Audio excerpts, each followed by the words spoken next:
In 1936, Britain had a new king. He was young, popular, and admired by millions. To many people, he looked like the perfect modern monarch. He stood at the center of a powerful empire, surrounded by wealth, tradition, and duty. But behind the royal image, there was a secret problem. The king was in love, and this love would soon force him to choose between the woman he wanted and the crown he was born to wear. The woman at the center of the scandal was Wallis Simpson. She was an American socialite, far from the world of royal bloodlines and ancient crowns. Wallis was elegant, confident, and known for her sharp personality. But in the eyes of the British establishment, she had one serious problem. She was divorced, and when she became close to the king, she was still going through another divorce. For ordinary people, this was a private matter, but for a British king, it became a national crisis. As the king and Wallis spent more time together, whispers turned into headlines.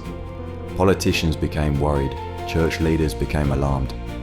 The problem was not only that the king loved Wallis, the problem was that he wanted to marry her. As head of the Church of England, the king was expected to defend strict religious traditions. Many believed that marrying a divorced woman would damage the monarchy itself. Soon, the pressure became impossible to ignore.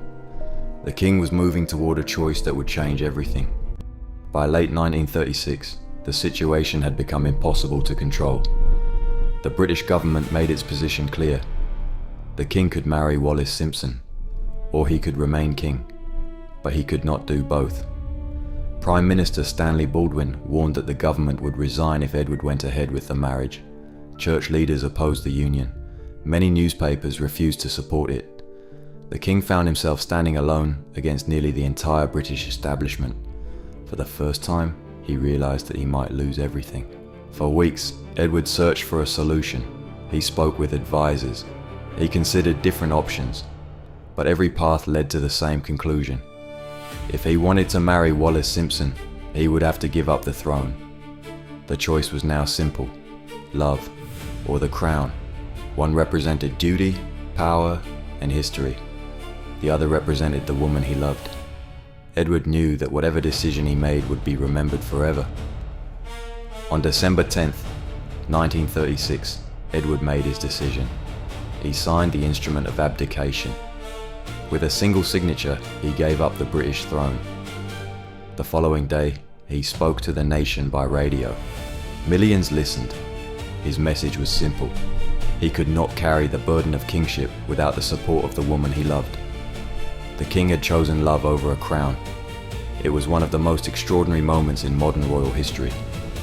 After Edward's abdication, the crown passed to his younger brother. His name was George VI. Unlike Edward, George never expected to become king. He was quiet, reserved, and uncomfortable with public attention. The responsibility had been forced upon him, yet Britain needed stability, and George accepted the burden. The monarchy had survived the crisis, but the future of the royal family had changed forever. The biggest change affected a little girl named Elizabeth. Before the abdication crisis, she had been just another royal child. No one expected her to become queen, but now everything was different. Because George VI had no sons, Elizabeth became first in line to the throne. At only 10 years old, she suddenly carried the future of the monarchy on her shoulders. She could not have known it then, but history had already chosen her path. In February 1952, King George VI died unexpectedly. Elizabeth was only 25 years old. While traveling abroad, she received the news that would change her life forever. In a single moment, the young princess became Queen Elizabeth II. The crown that had once belonged to Edward VIII had finally reached her. A chain of events that began with one controversial romance had come full circle. For more than 70 years, Elizabeth II ruled Britain. She became one of the most recognized figures in modern history, yet none of it was supposed to happen. If Edward VIII had chosen the crown instead of love, Elizabeth's life might have been completely different.